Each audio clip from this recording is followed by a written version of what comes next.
বাংলাদেশের স্বাধীনতার ৫৪ বছর উপলক্ষে বিজয় দিবসের অনুষ্ঠানে জাতীয় পতাকা নিয়ে সর্বাধিক প্যারাশুটিং করে বিশ্ব রেকর্ড করেছে বাংলাদেশ।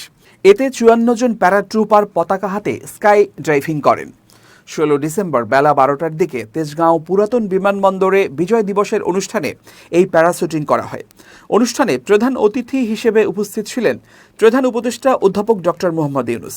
এতে উপদেষ্টা পরিষদের সদস্য, বিভিন্ন বাহিনীর প্রধান, রাজনৈতিক নেতা, বিভিন্ন দেশের কূটনীতিক সহ বিভিন্ন শ্রেণী পেশার মানুষ উপস্থিত ছিলেন। টিম বাংলাদেশের ৫৪ জন প্যারাট্রুপারের এই পতাকাবাহী স্কাই ড্রাইভ প্রদর্শন বিশ্বের সর্ববৃহৎ পতাকা প্যারাশুটিং প্রদর্শনী। এটি একটি গিনেস ওয়ার্ল্ড রেকর্ড।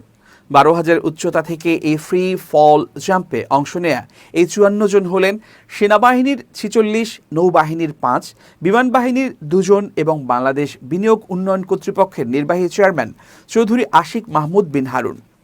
৪৯ থেকে ৫৪ নম্বরধারী ফ্রি ফল জাম্পায়াররা সুদানে নিহত ৬ জন শান্তিরক্ষীদের নাম বুকে ধারণ করেন।